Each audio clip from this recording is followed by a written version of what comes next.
नमस्कार व्यूअर्स, मैं हूं अमीश देवगन और आप देख रहे हैं देश का सबसे लोकप्रिय कार्यक्रम आर पार। हार को स्वीकार नहीं कर पाने वाला खिलाड़ी अक्सर बल्ले को कोसता है, पिच को कोसता है, गेंद को कोसता है, यहां तक कि दर्शकों को भी कोसता है, उसका गुस्सा निकलता है।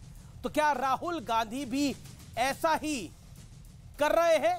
चुनाव की हार पर हार के बाद ना उन्हें देश में लोकतंत्र दिख रहा है, ना चुनाव आयोग आजाद दिख रहा है, ना मीडिया स्वतंत्र दिख रहा है और ना ही कोर्ट्स यानी न्यायपालिका सही लग रही है।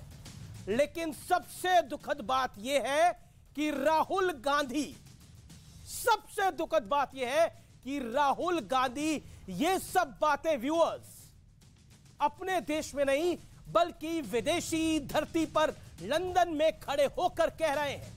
यानी विदेशी जमीन से वो देश को बदनाम करने वाली बातें कह रहे हैं। और तो और इशारों में वो ब्रिटेन और अमेरिका जैसे देशों से मदद भी मांग रहे हैं। वो कह रहे हैं कि भारत में सब कुछ बहुत बुरा हो रहा है, लेकिन ब्रिटेन और अमेरिका चुपचाप बैठे हैं। क्या वो चाहते हैं कि भारत और ब्रिटेन और अमेरिका भारत के अंदरूनी मामलों में इंटरवीन करें?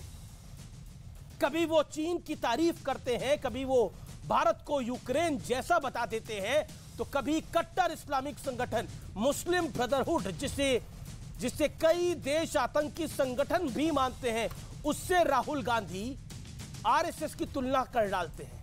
तो क्या मोदी का विरोध करते करते अब राहुल गांधी देश का विरोध करने पे उतर आए हैं? और सवाल यह भी है कि विदेश में भारत का दुष्प्रचार करके क्या कांग्रेस को सियासी ताकत मिल जाएगी? क्या देश की जनता यानी आप लोग कांग्रेस को वोट डाल देंगे? आज इसी पर होगी देश की सबसे बड़ी बहस। मोदी का विरोध है या फिर देश का? इस बड़े सवाल के साथ आज की इस चर्चा में जा रहा हूं और आज मेरे साथ एक बड़े दिग्गज केंद्रीय मंत्री भी लाइव और एक्सक्लूसिव होंगे। तो आज का आर पार जोरदार रहने वाला है viewers. Built along the lines of the Muslim Brotherhood. Rahul Gandhi के इस बयान को सुनिए और तय कीजिए, ये विरोध मोदी का है या फिर देश का। Basic idea behind the troops in Arunachal and Ladakh is similar to what is happening in Ukraine. It is threatening us by saying, if you continue to have this relationship with the United States, we will take action. And that's why they've got troops in Ladakh, and that's why they've got troops in Arunachal Pradesh. RSS is you can call it a secret society.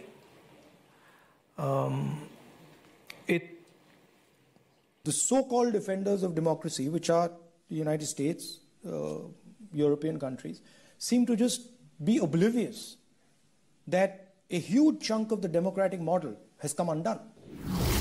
Rahul Gandhi ji ने London में अपने भाषणों में भारत के लोकतंत्र, भारत की संसद और भारत की सामरिक सुरक्षा सबका अपमान किया है। राहुल गांधी ने आज देश की जनता को शर्मसार किया है। सियासी हार के बाद प्रहार का दायरा सारी सीमा लांघ गया। लंदन में बैठकर भारतीय लोकतंत्र पर सवाल उठाते हुए राहुल इशारों में यहां तक कह गए कि अमेरिका और ब्रिटेन खामोश क्यों हैं? तो क्या राहुल गांधी भारत पर सैंक्शन चाहते हैं, जैसा बीजेपी आरोप लगा रही है? हमारी संसद में विपक्षी नेताओं के माइक बंद कर दिए जाते हैं। नितांत असत्य, बेबुनियाद, आधारहीन, nothing can be more false than this. और मैं अपने अनुभव से कह सकता हूं कि इस तरह की बात किसी से आज तक न सुनने को मुझे मिली। को यही लगता है कि आप फ्रस्ट्रेशन में आ गए हैं, इसीलिए पूरे दुनिया में, भारत में तो आप दौरा कर लिए, अब दुनिया का दौरा करके भारत को गाली दे रहे हैं। अब जरा रियलिटी चेक कर लेते हैं। राहुल बोले, संसद में बोलने नहीं दिया जाता, जबकि अभी 7 फरवरी को ही संसद में राहुल खूब बोले, बिना सबूत कई गंभीर आरोप भी लगाए।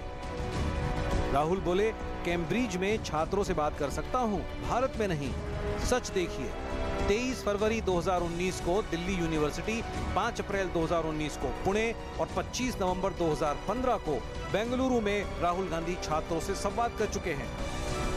हमारी इन उपलब्धियों को दुनिया तो मान रही है, लेकिन दुनिया पर अन्य देशों में जाकर राहुल गांधी जी भ्रम फैलाने में कहीं पीछे नहीं रहे। तो सवाल है कि आखिर विदेश में भारत के दुष्प्रचार का मकसद क्या है? आज इसी पर होगी देश की सबसे बड़ी बहस, मोदी का विरोध या देश का। और आज देश की सबसे बड़ी बहस इसी विषय पर होगी, लेकिन अब वक्त है आर पार के सुप्रसिद्ध विश्लेषण का। आइए मैं आपको दिखाता हूं भारत की प्रतिष्ठा पर राहुल के प्रहार का विश्लेषण। क्या कहा और अर्थ क्या है? भारत में लोकतंत्र नहीं है, भारत अब अच्छा देश नहीं रहा, इसका अर्थ यह है। क्या कहा? सरकार सिर्फ एक कारोबारी के लिए काम कर रही है, यानी अर्थ क्या है? भारत में विदेशी निवेशकों के लिए कोई जगह नहीं है, भारत सिर्फ एक कारोबारी के लिए काम कर रहा है। इनका निशाना अदानी पर था। बढ़ता हूं मैं आगे। भारत चीन के आगे नहीं बोलता। क्या कहा? यह सुनिए, भारत चीन के आगे नहीं बोलता। अर्थ क्या है? भारत एक डरपोक देश है, भारत चीन के आगे नहीं बोलता, यह कहा गया। और क्या कहा? भारत के हालात पर यूनाइटेड स्टेट्स यानी अमेरिका और ग्रेट ब्रिटेन जिसे कहा जाता है, वो चुप है, यानी यूएस और ब्रिटेन भारत पर क्या पाबंदी लगाए, उसके नीतिगत और इंटरनल मैटर्स में यानी अंदरूनी मसलों पर वो बोले। अगर आपके घर में कोई तकलीफ होती है तो आप अपने भाई से बात नहीं करते, आप अपनी बहन से बात नहीं करते हैं, आप अपने परिवार वालों से बात नहीं करते, आप अपने पड़ोसियों से भी बात नहीं करते।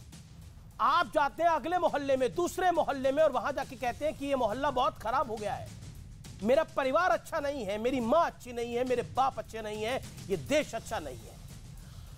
अर्थ क्या है यह आपने समझा, लेकिन अब बड़ा सवाल क्या है? देश में मिली सियासी मात, इसलिए विदेश से कर रहे हैं राहुल गांधी क्या आघात? इस मूल सवाल के साथ इस चर्चा को मैं ओपन करता